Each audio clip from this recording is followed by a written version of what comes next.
MarzGurl. I'm JoshKnightTheFirst. And welcome to episode 74 of MokkoriPlay, the only podcast dedicated solely to all things City Hunter. On today's podcast, we're going to cover Season 2, Episode 23 of City Hunter, titled The Target is Rio, The Camera Woman Loves Danger, Part 2. The bigot gets kidnapped by dudes. And she wanted to be. It seems like Yoko has a lot of problems. She's very focused on one particular thing she wants, and she does dumb things to get it. Yes, I would agree to that. Now, thankfully, this week, we'll tell you guys ahead of time, things are going to get better as far as addressing what happened at the end of last week's episode. It's just one scene, really one still, but at least it's something. I guess something is better than nothing. Okay, fine. Thank you for being here this week, by the way, guys. I know that we've had a lot in our own lives that have kept us kind of busy, and we're trying to keep up. And I think we can still manage to do it, but we appreciate you giving us the time, even when we take a week break just for ourselves to catch up. You know, life gets in the way. We can all get busy like that. Sometimes you have extra work that you didn't expect, or you come home a little more drained, or you decide to take a day trip to Vegas. You know, things happen. The Vegas thing is true, by the way. You know, Vegas is only a 4-hour drive. It's not so bad. It's actually not that bad. There was no City Hunter out that way, though. But you could totally imagine him being out in that nightlife. Like, if there was another OVA of some kind of Rio making a trip out to Vegas, he would just die of happiness. But he wouldn't leave Shinjuku. Yeah, but I'm saying, if City Hunter went international. That's true. I mean, he did go to that island that one time. Which is, like, the only time we've ever gotten him out of Shinjuku? As far as I'm aware, yes. Although I think one of those OVAs, right, is technically not Shinjuku. He's going to wherever that hotel is. That's not in Shinjuku. No, and if you want to get super technical, the Jackie Chan movie is out on international waters. Man, fuck that movie. Okay, it's not that bad, okay? It's just, I just don't think it's City Hunter. It's not City Hunter enough. It's not City Hunter enough. For your taste. And then if you want to get super, super technical, the 2019 live-action movie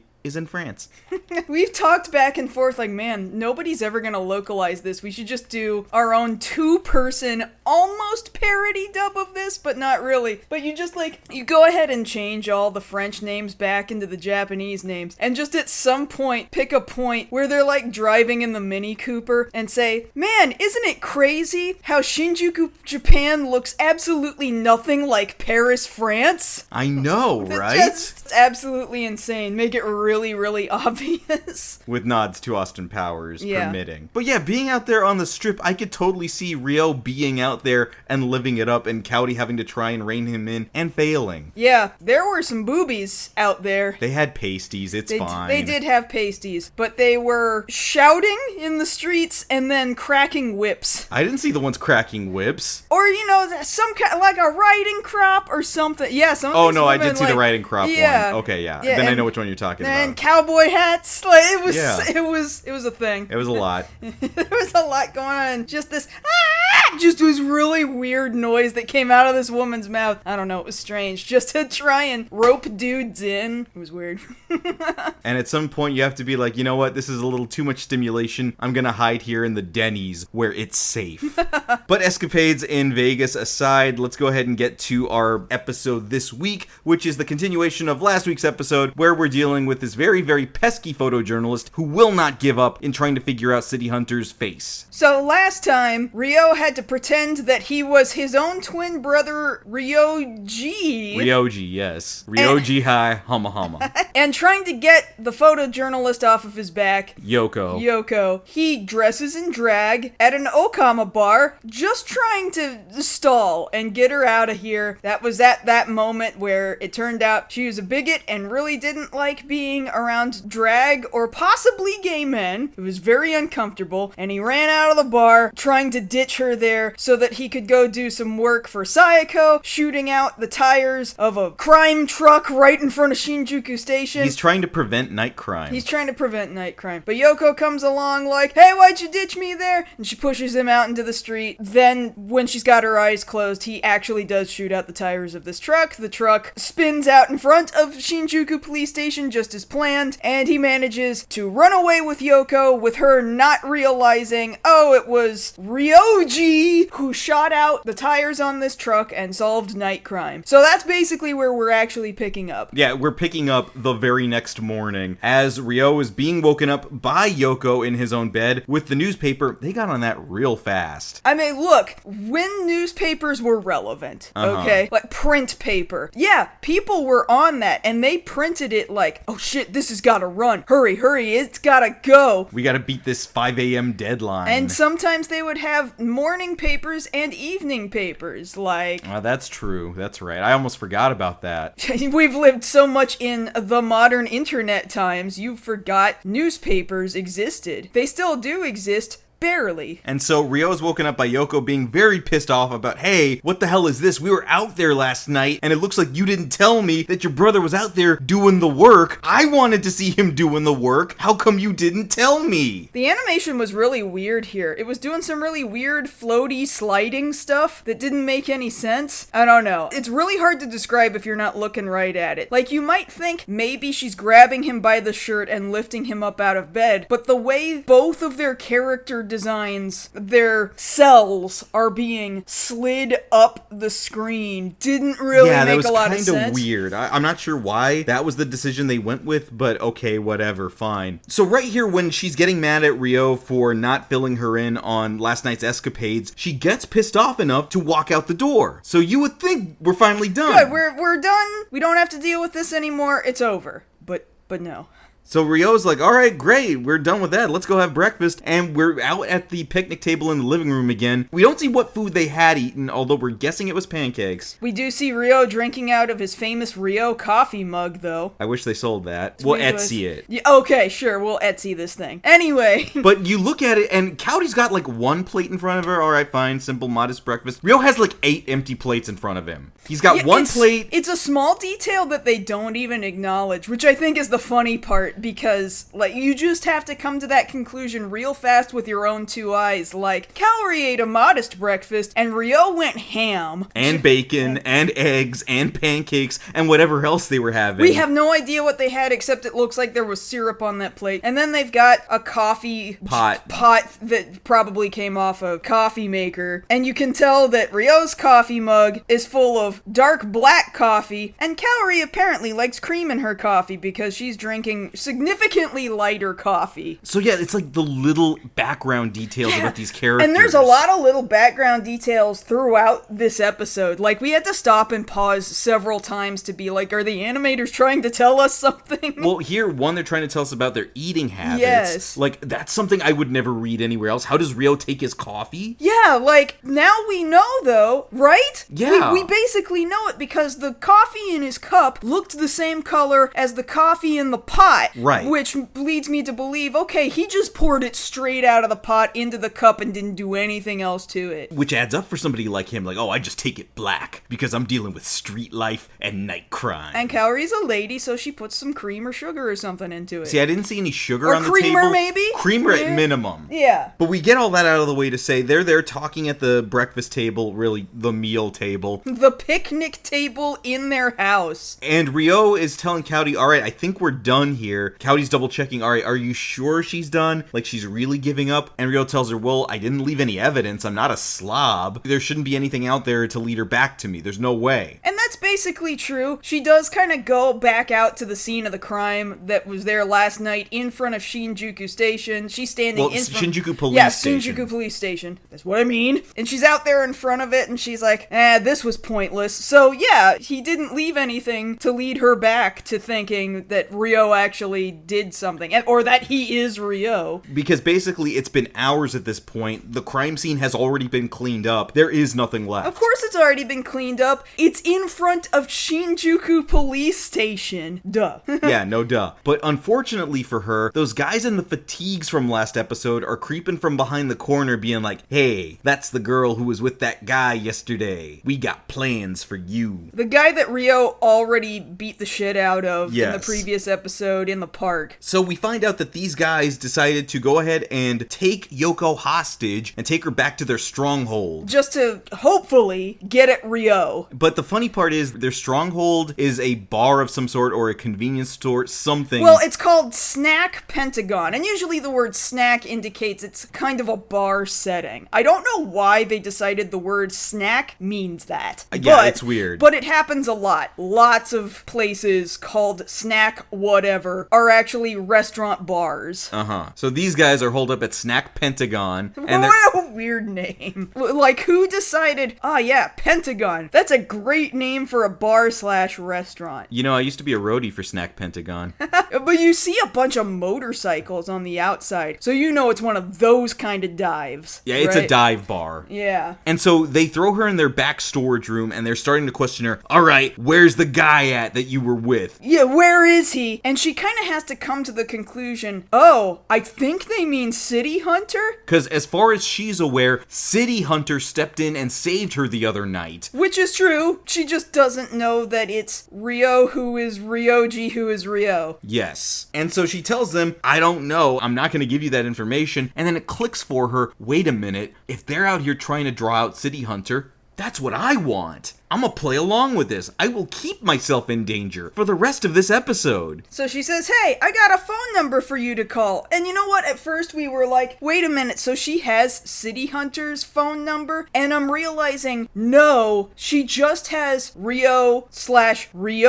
phone number, and her intention was to call Ryoji and have him tell Ryo. Right. To go save her. Exactly. But you gotta remember, even on top of that, we've seen in other episodes, small children have Ryo's number. Yeah, but those children know that that phone number belongs to City Hunter. She's a shit journalist who didn't look up that this phone number is associated directly with City Hunter. Yeah, he has a hotline. Like, did you do any homework on this? I don't know if it's a hotline, but it is known to certain people? It is not unknown information. Right. Like, the information is attainable. So, unfortunately, Ryo is interrupted from looking at another one of his dirty mags. This week, it's called City Heart. Of course it is. It's got the word city in it. And Cowdy's like, hey, Ryo, it's some dudes on the phone. They say they've kidnapped Yoko. What do you want to do about that? Yeah, okay, so this shot is really interesting because we're looking at this shot of Kaori holding the phone, right? And you pointed this out. Usually I'm the one to catch these things, but you got it. Man, you nailed it. There is a bottle of alcohol that is right over Kaori's shoulder. On the left side of the screen, yeah. And what kind of alcohol is that? So the bottle is labeled VSPO, which we figured out is kind of paralleling in real life VSOP, which is a cognac. Okay, so that's cool information to know that they're balling like that with that kind of alcohol, but that's not really the point of what we want to try and point out on this bottle. There's more text on the label of this bottle. And there's a message on the bottle. It's written in Romaji, in Roman alphabet characters, okay? But it's Japanese, all right? This happens all the time. We've seen these little messages from animators pop up in the background. We've fallen in love with how much the animators are trying to communicate with the audience here. So they've left a message here, and it's a guy introducing himself. It says, Watashi no namae wa Ryoji Mori desu.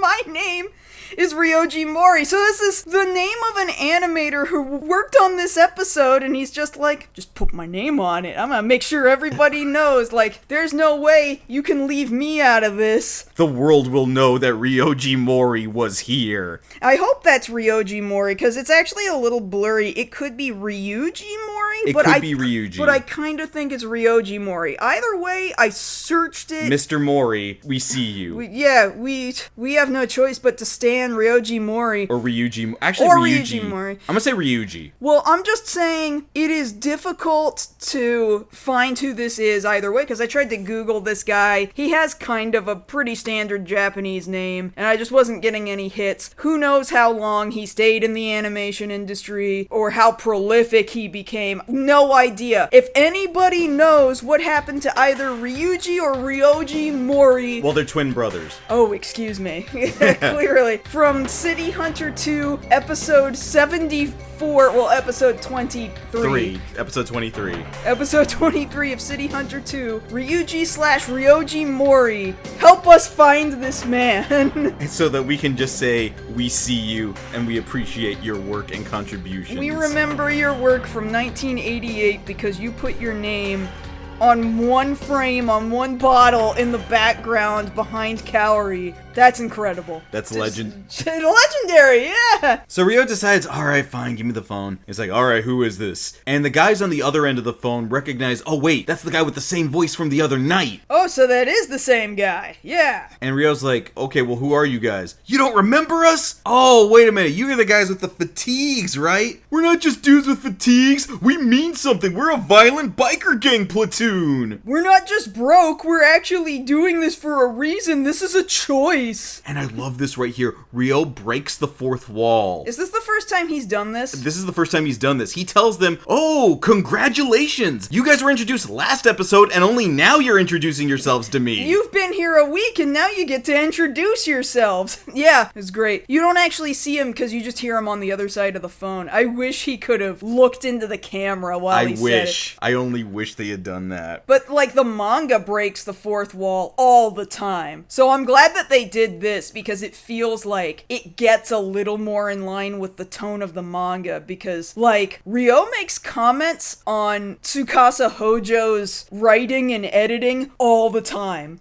Deliberately like, man, author, why do you have me doing X thing again? Like he just says this shit all the time. It's great. And so Ryo's like, alright, fine. You guys want me to come over there? Well, first thing I need to know is Yoko okay? Yeah, she's okay. We recorded a message with her voice on it, which I think is really bad. Like, you've got her there, just put her on the phone. Just put her on the phone. But maybe it's a good idea because otherwise, like, Ryo answered it as though he's Ryo, City Hunter, and if she had been on the phone, like, that would have given the whole thing away right there. So I doubt that. Well, as far as she knows, she's just having them call Ryoji. And she leaves a message on this tape for Ryoji to tell Ryo, hey, City Hunter Ryo, come and save me, teehee. But what's extra funny is, like, he's got it playing back on a tape deck. This guy, the kidnapper. Playing it into the phone. And it's supposed to be a Sony Walkman, but we can't afford that Sony advertising, so we gotta go cheap.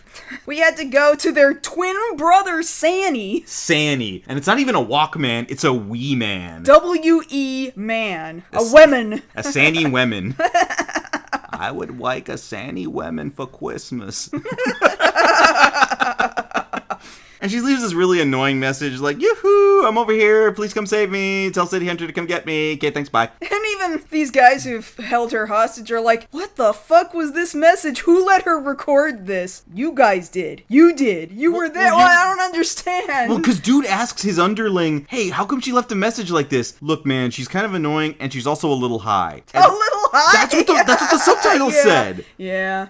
So I'm like, did they give her drugs? Maybe they were just trying to calm her down or get her to work with them or something. I don't know. But like, if they actually have access to any sort of drugs that can do that, that's really punishable under Japanese law. Well, that tells you how bad of an organization this is, which we kind of learn in a second. It's a little worse than we thought. A little bit. And so Guy ends the message being like, okay, come out to Snack Pentagon tonight at this time, and we'll see you there. All right, bye. Great, it's a date. So dude gets off the phone, and then he speaks to the rest of his underlings. All right, we're gonna get City Hunter taken care of. He thinks he can mess with us Yakuza? So it turns out these guys are actually Yakuza, because main dude here, who is never named. But I thought he introduced himself over the phone. Well, he's introducing himself in so much as he's telling Ryo that, hey, we're that biker gang from the other day, but he doesn't actually give a name. Okay, fine. But he does introduce, hey, we've got a very large man here. We don't mean like, oh, he's like fat. No, this dude is like 11 feet tall. He's like twice the height of our main biker gang leader guy. Yeah, like his head cuts off right at about the waist. That guy has a name, even though I don't think he ever says anything. No, he doesn't have any lines. He's what, Ryo. Oh, Ryo. So a name like right out of Fist of the North Star? Yeah, basically. Depending on the kanji, it might be Lightning God. King? Well, Lightning King, you're Lightning right. King. So this guy's got a scary sounding name. And they're like, yeah, he's Yakuza now, but at one point he was a wrestler, but now he's an ex-wrestler because he killed a guy in the ring. Oh, well, that sounds kind of fucked up. Okay, is he a badass? I guess he's a badass. And the guy continues on further. Yeah, That's right, because we're Yakuza, and my dad is the leader of this Yakuza organization. Which means one day I'll be the head of this chapter of the Kanto Unryukai. I feel like he's just given us way too much information that nobody was asking for. Like, see, this is the guy that you need to just do a couple of lines of dialogue. Like, he's got a walk-on role in some sitcom, but he's the dude who stayed up till 6 in the morning coming up with backstory. Oh, so he's the guy in the D&D group who wrote a light novel for his character, and everybody else is like, yeah, I'm here to collect treasure. That's most of the other people, but this guy was really dedicated to his role. On the eve of my 7th birthday, my forefathers bequeathed to me the sacred sword. No, dude, we just wanted to know whether or not you wanted to take arresting action. So on the other end of town, Ryo hangs up the phone and Cowdy's like, hey, so, you want me to come with you? I mean, I could probably handle this, right? No. We don't need to do that. It's not that big of a deal. You can stay here and cook dinner, which is a very wifely sort of thing for him to ask her to do. But his intention is, it's not gonna be all that long. You can just stay at home. It's fine. I got this. Yeah, I'll be right back. This is not a big deal, I swear to God. Like, he makes it sound like, hey, look, I'm gonna just go out to the corner store. I'm gonna be back. Yeah. Which is pretty much how he treats it. Like, so over back at Snack Potato. No, wait, Snack Potato.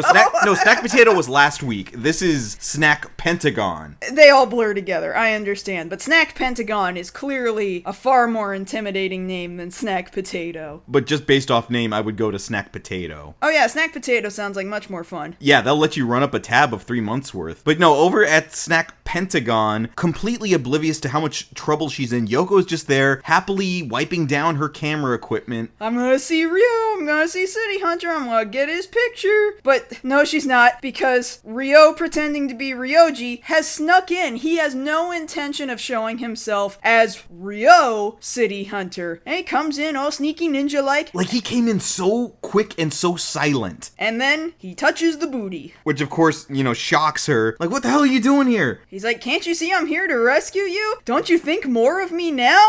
She's like, no, I don't. I'm here waiting for Ryo to rescue me. They go back and forth on this for a while. Yeah, because she's being really stubborn about, no, I want to get my scoop. I want to get this picture with City Hunter. I want to expose him, but also, like, rehabilitate his image. Also, ignore this Sunrise box over my shoulder. There's like 4 of those boxes with the Sunrise logo, and then it says Sunrise in the corner of the box. Now, you noticed one of these other boxes had another message on it? Well, I don't know about a message. Like, there's a bunch more stuff written in Romaji. Yaruki Manman. Like, the logo on one box says Yaruki Manman, but they mean to pronounce it Yaruki Manman. Yaruki Manman is totally willing or fully motivated. I don't really know what that means. And then there's a whole bunch more letters. Bunka, Joe, QR, Yoshidate, LME, 1134. If there is a meaning to all of those words, I don't know what it is, but it feels like there's just so much Roman alphabet here that it feels like it should be something, even though maybe it's not. It might not be. I don't really know. We can't tell. We just know they were having a field day with stuff in the background. Yeah. Point being, Ryo is out here trying to get Yoko to safety, and she's not having it. And he's like, come on, let's get out of here. And she's like, no. You're actually in kind of a lot of danger. Can you maybe please cut this shit out? No. I'm gonna stay here, and I'm gonna say Ryo. And then Ryo, as Ryoji, slaps her in the face. And I hate that he does that so often, but I guess if you are literally in danger and you are a hysterical moron about to put yourself in a bunch more danger because you're screaming about it, trying to start shit, okay, I guess. And again, it's not like we're trying to defend anything Ryo is doing. I understand the necessity of, like, you need to shut up. I'm not trying to reveal my identity here, and I need you not to be an idiot right now. If you kept this up, like, think this through for a second, like us here on the podcast, think it through for a second. If she's trying to alert the guards that someone else has snuck in, could that not have potentially gotten Ryoji killed? It could have gotten her killed. Exactly, but like, it goes beyond just, all right, if you want to be stupid, you go be stupid off on your own. But you right now trying to alert them, hey, there's somebody else here trying to help me. She's putting that person's life in danger. Yeah, on top of her own. She's putting a lot of people in danger. Unnecessarily. None of it is very good. So yes, he does slap her, and he tries to continue to talk more sense into her. And then she punches him in the face. So there's some tit for tat there. There's a little tit for tat. After she got slapped in the face, she hits him right back, which I guess is sort of deserved. So I feel a little better about how that exchange went, I guess. It's written more evenly than any other episode that happens. That is very true. I would agree with that. And she's like, I don't care. I'm willing to do anything for this story. I will risk my life. It's my life. You can't tell me what to do. And so finally Rio has had enough, and he's like, I bet. I'm gonna get out of here. Just don't tell me later that I didn't warn you. And he says this cold. And she's like, I won't. Okay, you dumb broad. And Rio, like, on the other side of the door, closes it behind him. He's like, oh my god, I'm really gonna have to go and do this. I gotta wake her ass up. All right, let me go step over all these bodies I piled up. And you see the room. Yeah, so he kind of didn't need to sneak in there. And now that I think about it, maybe he didn't need to slap her in the face because they were all already knocked out and maybe she wasn't even in danger anymore. But it's the thought process behind it. The way she's thinking is dangerous. Mm-hmm. The fact that she was even willing to put somebody in that much danger to begin with. That's true. Either way, so he had already saved her, basically. He Yeah. had already cleaned house. Every single dude in that biker gang, including the 10 to 11 foot tall man, all of them already on the ground. They've all been kicked to sleep. Knocked out. Just knocked the fuck out. And so Rio, like, saunters over to main dude, who again has no name. What is he, like, Joe Asshole? He walks over to Joe Asshole, wakes him up like, hey, look, man, I'm sorry about this, bro. I'm gonna have to come back and do this again, all right? So I'm gonna be back in an hour.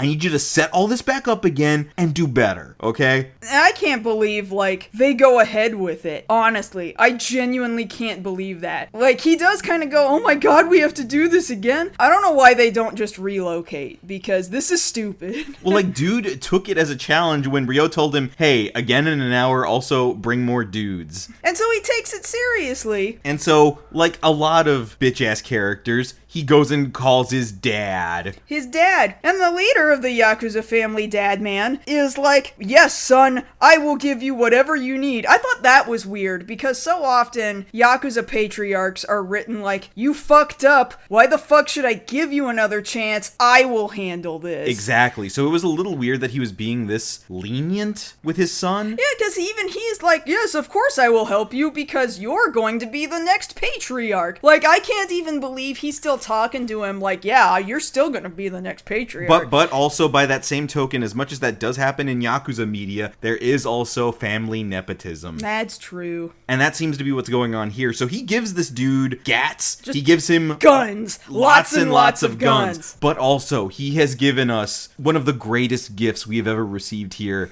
at MokkoriPlay. God, I tweeted about this a long time ago, and I actually just went through my own timeline, and I can't find my tweet, because I've tweeted this guy twice. I took a picture of it the first time we watched through this whole series. Before we even decided to do this podcast. Yeah, before the podcast was ever just a part of our mind at all. We see a full group shot of all of these dudes, very proud of their newfound armory. Yes. Full of guns, all right? dressed in these green fatigues. And one of the big focal characters, he has no lines, he has no name, but we lovingly call him the fuck you guy. Because this dude, he's bald, and right across his forehead, in English. He has a forehead tattoo that just says nothing other than fuck you.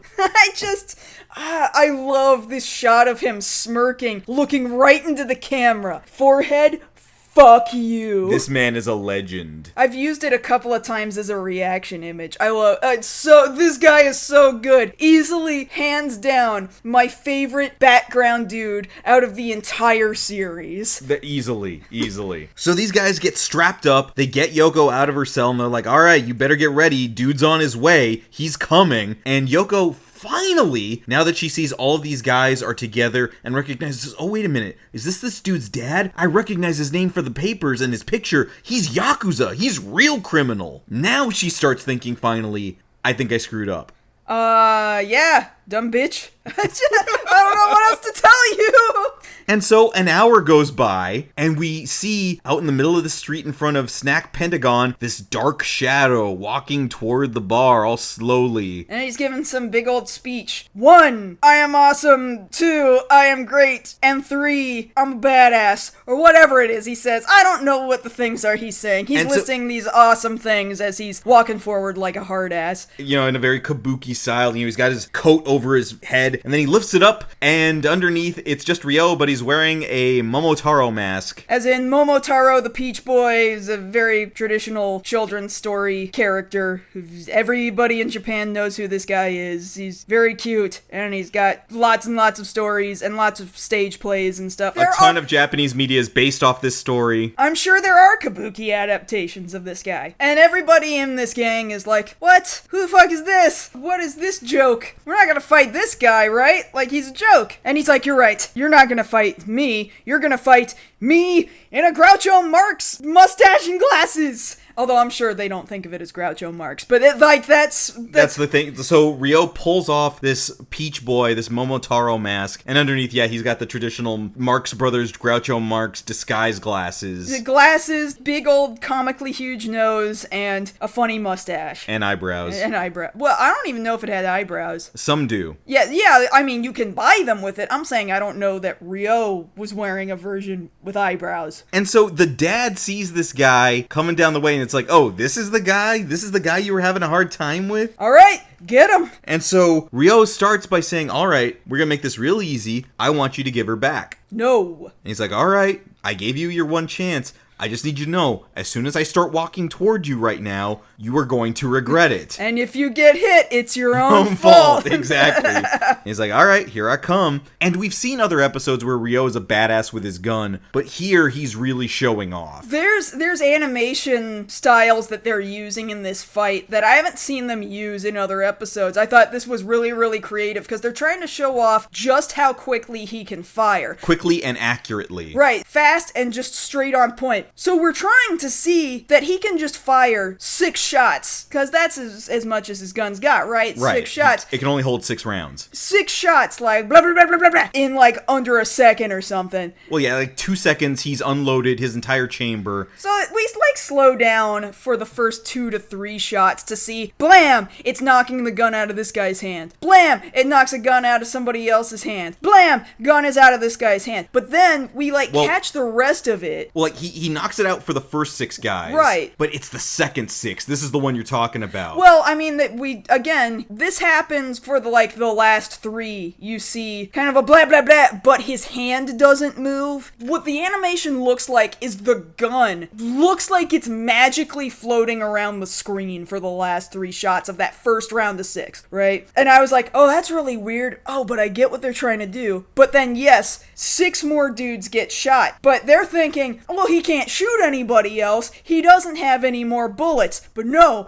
This is how next level Ryo is. So not only has he disarmed the first 6 guys, in the process of disarming the first 6 guys, he has knocked one of the guy's other revolvers through the air with enough hang time to make them think he's out of bullets. That gun lands in his free hand. It is ridiculous. So he's got another 6 rounds. And this is the one that's really insane, okay? You're looking at him from his left-hand side as he's walking through, like, they've made 2 rows. 2 rows on either, like he's parted the Red Sea. Basically. And there's 2 rows of dudes on his left and his right. And you're looking at him from his left-hand side, and it looks like his hand is kind of just sitting still. His gun hand is just sitting still while he's walking, but there's a cloud of smoke. A smoke trail. Yeah, a smoke trail with 6 puffs connected to each other as he has shot around him to hit 6 more guns out of 6 more dudes' hands. So realize what this image is telling you is that he has moved so fast that you don't see his hands move, but you do see where his gun was because you see the trail of smoke all around. And that's such an amazing way of displaying just just how powerful he is with his sidearm. Like, just the imagination it takes to decide this is how we're gonna show how quick he is and how accurate he is that technically the human eye couldn't pick it up. The animators couldn't pick that shit up. The animators couldn't animate it. It was that fast. And so, yeah, pretty much all these guys go down, because I guess they only brought 12 guys, and... This is so dumb. The Yakuza patriarch was just like, you guys failed the first time, so I will give you same guys who failed the first time guns, and that will do it? You didn't bring more men? And so now Patriarch's son is starting to get a little spooked, so he pulls Yoko closer, holds a gun to her head like, hey man, you better back off or else I'm gonna do her in. You see this gun here? Blam! No, what gun? And so Rio, I guess, had another shot somehow? Like, I don't even know how he pulled that out. That's some BS right there. Okay. His guns should be empty. That one's a little OP, yeah. And now Footsteps kicks in. Which, it is kind of weird timing for it because the action is over, and now everybody's whimpering and crying, and even the patriarch of the family is like, oh shit, there's only one guy who can do all of this. I guess this is really City Hunter, even though he's hiding his face behind the stupid Groucho Marx mask. Alright, I'm sorry, man. Fuck us, okay? We're just gonna go. Yeah, like, at this point, dude is trying to pray to high heaven that Rio will have mercy on him, because right now, currently, Rio has walked through all these guys, and he's got his gun to the patriarch's son's head, and he hasn't said a word, and now his dad's having to be like, oh shit, you're City Hunter. Like, he doesn't even say his name. Yeah. He doesn't say Rio, but he doesn't say City Hunter, but he knows. You can tell he clearly recognizes this is that guy I've heard about. And so he was like, no, we're gonna leave, I'm gonna kick my son's ass, it's okay, I'm gonna teach him some manners, we're gonna go, it's fine, you know, you have a nice night. And they leave. Yeah, he kicks his ass into the car, and the rest of the dudes, like, run with their tails between their legs. So this leaves Yoko alone with Rio, and actually he's gone ahead and taken off the goofy little glasses and nose and mustache. But currently she's not facing him, because this whole time as Rio's been blasting dudes, she's just had this look of shock on her face, because this is the first time she's actually been witnessing anything she's heard about Rio. And Rio's going, well, I've got your camera. You went through all of this to get a photo. Aren't you gonna get your photo? Come here, I'll give you the camera. And she's like, no, I didn't realize how dangerous this was gonna be. I thought it was gonna be like in the movies, and it wasn't. And you know what? I'm gonna give you that respect, and I'm gonna leave you alone, and I'm not gonna take the picture. I'm just gonna give you the camera. I'm gonna give it to you. So she did that thing that she did the last episode a few times, where give sounds like a sex word, and Rio could not contain himself. And so Rio goes flying through the air like the bat augment from Shin Kamen Rider, just like flapping his arms as hard as he can, like, Yoko, it's me! This dumbass did everything he could to try to protect his image, and he threw it all away for this. He just flushed it all down the tubes, and you can see the look of horror on her face as she is now connecting literally the last two episodes together, like, oh my god, it's you? You're City Hunter? And before he can finish pouncing on her, Cowdy comes in with the save. With, what is it, a million-ton hammer? Yeah. And it's huge. This is an enormous hammer. It's like the size of a car. No, this is the size of like a dump truck. A very large vehicle. A large vehicle. SUV? Mack truck? Mack truck. Yeah. A hammer the size of a Mack truck is what we're telling you. And it would appear that she has stopped Rio, but also Yoko has now passed out. Yoko's passed out, and they take her back to their apartment, because, like, what else are they gonna do? They can't just leave her in the street. And she stays passed out for a while, or at least so it seems. And they have this conversation over her, like, man, what are we gonna do? Now she knows, what if she goes to the paper? What are we gonna do about this? Rio jokes about it a little bit. He's like, well, I'm just gonna go take her to some isolated place. But don't worry, I'm gonna stay with her. And I'm gonna have hanky-panky times with her. Which, you know, that's clearly a joke. He's clearly joking about this. But he really doesn't. Nobody knows what to do right now. Yeah, like, Cowdy threatens him with the forbidden hammer. Like, what you're trying to do is forbidden. But before they can actually decide on anything of how we're gonna handle this, Yoko wakes up. And she's like, oh man, City Hunter saved me. That was really cool. So you can thank your brother for that. And they're like, wait a minute, well, how much do you remember?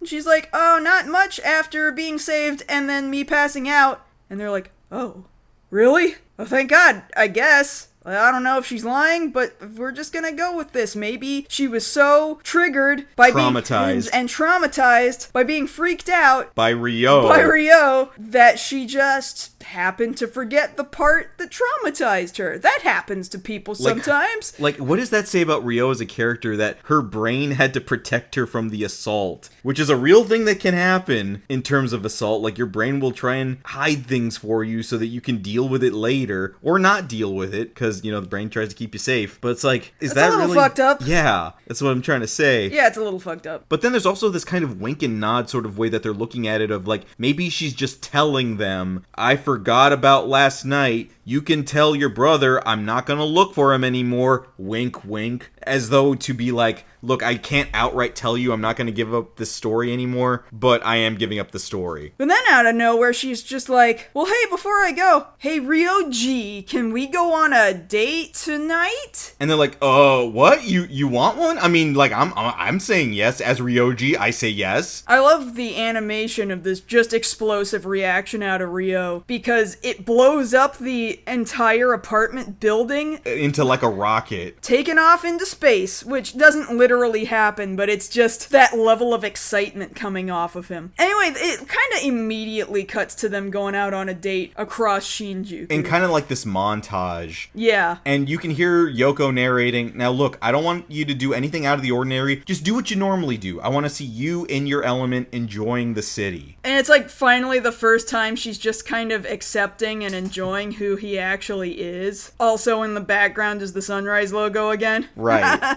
But like, yeah, they're going to the nightlife, they're going to the cabaret, they're going out dancing, and they go back to the Okama bar. And so we have to kind of take this moment to be like, here's the best case scenario of what has happened now. She seems to actually be enjoying herself. She looks like she's smiling and laughing and having drinks and stuff this time, which is different from last time where she was sweating and stressing and going to the bathroom to vomit over the idea of gay people. But maybe this time she was saved by a drag queen, and therefore she thinks better of drag queens and gay people. Maybe she has been converted to be like, these people are just people, and maybe even good people. I hope that's what this is. I'm really trying to headcanon this into, please just be better. Yeah, we can only hope based off just this one shot. Yeah.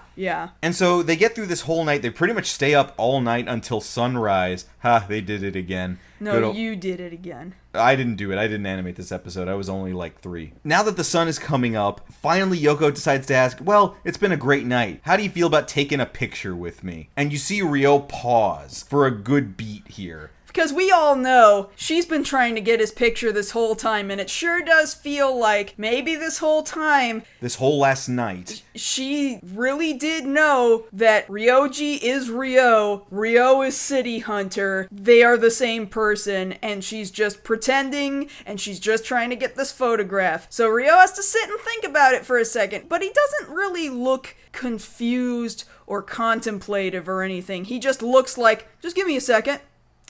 Okay, yeah, you and me together, let's do that. Fine, I'm gonna trust you. And so they take the picture, which eventually gets developed, and she sends him a copy, which he looks at later. And the two of them look really nice together in the photo. And she looks really happy and smiley, and Kaori's kind of glaring at it like, what's with this look on her face? She doesn't get that look on her face for anybody but City Hunter. So does she really know? And like, we're left kind of open-ended with that question. Does she know? Did she know? Did she know? And then she's back at work the next day. I'm assuming it's a Monday. Just in my head, it's a Monday. She's back at her newspaper, and her editor is asking her, so did you actually find City Hunter? And she bothers to give him the BS of, well, it turns out the real City Hunter was the friends I made along the way. No, it's actually, I guess the real City Hunter is in my heart. It's just this very after-school special kind of line. There's a City Hunter in all of us. A little City Hunter in all of us. Which is funny, because the real City Hunter wanted a little of him in you. No! No. It's not wrong. No. It's not wrong. Stop. It's what he wanted. Oh, gross. It's what he would have wanted, Kaylin. Meanwhile, back on that park bench where they're looking at that photo, Rio has found another hot woman in tennis shorts that he really wants to go on a date with. And Cowdy's like, yep, that's the real him. And the tennis person hits him with her tennis racket. And yay, that's the end of the episode. Supergirl plays, and that's the episode. Great. I mean, this one was actually, this was fun. This was more fun than its prequel episode. The previous episode. Yeah, than the part 1. It was more fun than the part 1. The Easter eggs were more fun. I would agree to that. And my favorite, the fuck you guy. Yes. He says absolutely nothing. He just smirks into the camera. We haven't really talked a lot about merch on this show, and it's not even our work. But if we could get a shirt with the FU guy on it. I don't know how often I would wear that around or anything. I'm usually pretty hesitant to get offensive clothes, even if it would align with my personality, because I just wouldn't wear them in public. That is not who I am. But somebody would wear it. Somebody might wear it, yeah. If we did a panel one day about this podcast. Which I'm saying we should. Okay, at some convention in the future, and we sold fuck you guy merch. That would be the appropriate place to wear fuck you guy merch. Yes. But thankfully, it ends on a positive note. Nobody has been hurt for a while. The slap was met with a punch, and it seems like Yoko actually learned her lesson about getting herself in dangerous situations and not thinking ill of people at drag bars. And Sunrise inserted themselves into this episode several times. Without our permission. Permission. What was the animator's name again? Ryuji Mori. God bless you, Ryuji Mori. You're out there doing it, man. I hope you're still doing it out there somewhere. I don't know what you're doing now, but God bless you, Ryuji Mori. You a legend for that. So next week on the show, we're going to cover one of my favorite ninja episodes. This episode title is kind of weird. I know we're not talking about it until next week, but the title that Discotheque went with was kind of strange. The first half of it is Secret Weapon Pink Sai. I'm like, what does that mean? We're going to have to explain that more when we get back next week. Yeah. So it's going to be a little confusing even in a second when we give you the title, but just bear with us. There'll be an explanation in a week. So come back next time when we cover the 24th episode of City Hunter 2, Secret Weapon Pink Sai. A female ninja enters the big city. And if you want to catch us both outside this podcast, you can always find us both over on Twitter. For now, I'm at JoshKnightFirst. And I'm at MarzGurl. Thank you all so much for listening to our 74th episode of MokkoriPlay. And if you don't come back next episode, I'm gonna issue Josh a letter of challenge. Not if you can't find me. Ninja, vanish!